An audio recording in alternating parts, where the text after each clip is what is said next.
Sebagai seorang mantan pendeta dengan nama asli Christopher Kainama, ia akrab dengan Alkitab dalam berbagai bahasa, mulai dari terjemah bahasa Indonesia, bahasa Inggris, bahasa Yunani, hingga dalam bahasa aslinya, yaitu bahasa Ibrani.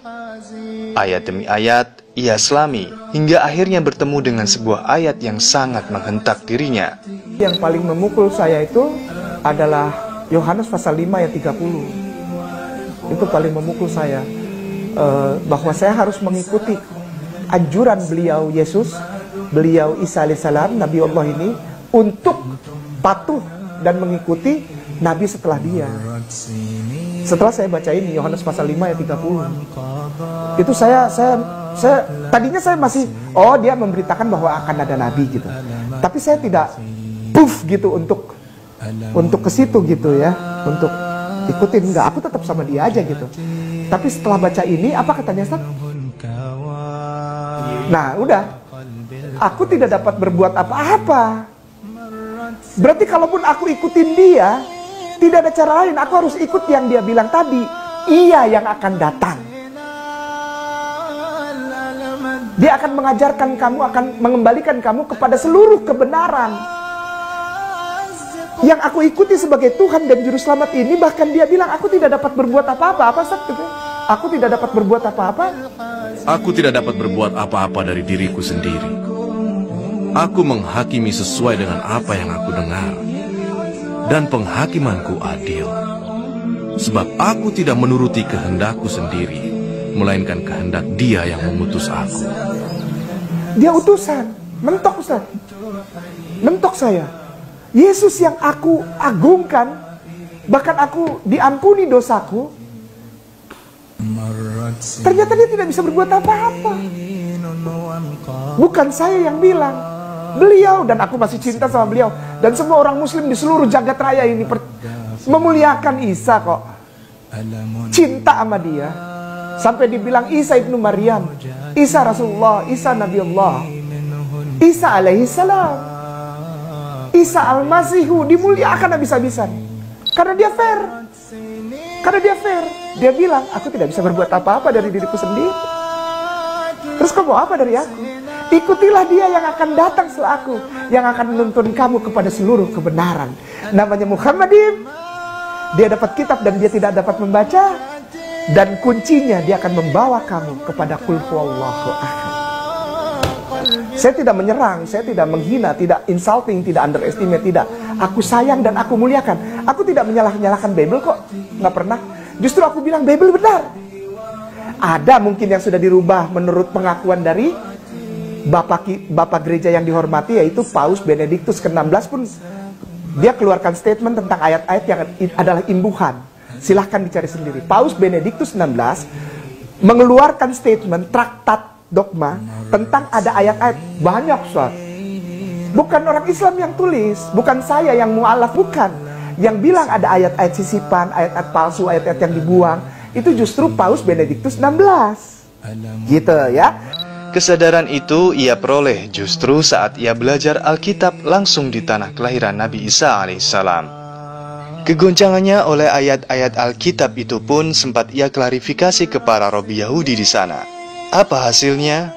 Rabi Yahudi, klarifikasi saya kepada mereka justru membuat saya makin sedih. Justru saya bukannya mendapat kekuatan untuk jadi Islam, atau saya mendapat kekuatan untuk tetap Kristen. Justru saya makin kacau. Karena apa? Orang Yahudi nggak ada yang respect sama Jesus. Jangankan untuk jadi Tuhan, untuk jadi Nabi, untuk jadi anak manusia saja tidak dianggap.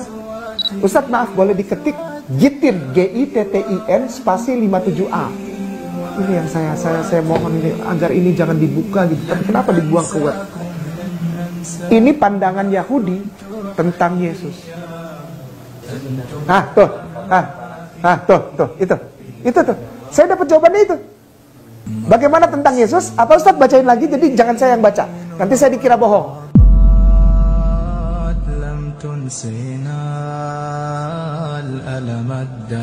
Orang Islam bilang begitu? Tidak. Orang Islam memuliakan Isa alaihissalam. Terus kenapa orang Kristen dan Katolik benci sama orang Islam? Janganlah. Ya, toleran gak orang Islam? Toleran, karena kita memuliakan. 25 kali nama Isa alaihissalam dalam Al-Quranul Karim. Bahkan kita berikan surat khusus kepada maminya, opanya kita Al-Quran ada. Ini yang membuat saya pikir, bagaimana kalau aku tanya tentang Islam? Apakah percaya, Rabai? Do you believe, Rabai, that Al-Quran, the holy scripture of Muslimin, is the real holy scripture? Is the word of God. Be careful for your mouth. Hati-hati ngomong. Begitulah reaksi beberapa Robi Yahudi yang ditemuinya saat ia bertanya tentang Al-Quran. Mereka mengakui bahwa Al-Quran itu firman Allah. Lalu, bagaimana pendapat mereka tentang kerasulan Muhammad SAW? Gak boleh ngomong sembarangan Al-Quran. Saya nyeletuk lagi, kalau gitu, apakah benar Muhammad itu adalah Nabi? Is the holy name of our cousin. Saya kalau cerita ini bawaannya pengen nangis. Mereka kelas kepala padahal mereka tahu. Saya nggak pernah benci Yahudi, saya nggak pernah benci. Kelakuan Zion itu yang perlu dibenci. Zionis, Zion itu beda kelompok sama Yahudi, beda. Ada bagian besar dari Yahudi yang ikut Zion. Tapi ada Yahudi yang mengerti asasnya. Dia bersikeras pegang, kami mengikuti Torah. Padahal kalau dia benar-benar ikut Torah, dia harusnya jadi Islam. Ada Yahudi yang ketika saya konfirmasi ini, saya mendapatkan pemaparan yang justru menguatkan saya untuk mengikuti kata-kata Yesus yang tadi Ustaz bilang.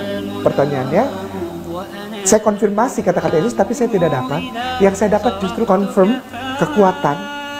Saya di-encourage untuk membenarkan kata-kata Yesus untuk menjadi pengikut Rasulullah.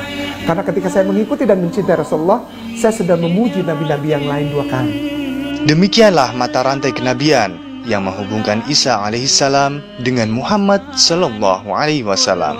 Mata rantai itu juga menghubungkan mereka dengan para nabi dan rasul yang sama-sama diutus Allah untuk membawa satu ajaran, yaitu ajaran tauhid. Bila seorang Christopher Kainama yang non-muslim mendapatkan hidayah dengan mendalami sosok Nabi Isa alaihissalam, bagaimana dengan seorang muslim yang mendalami biografi Isa putra Maryam ini? Tentang kedatangan dan kepergiannya yang ajaib, tentang pembelokan fakta yang hingga kini dipercayai oleh banyak orang, juga tentang kedatangannya kembali di dunia untuk menaklukkan Dajjal.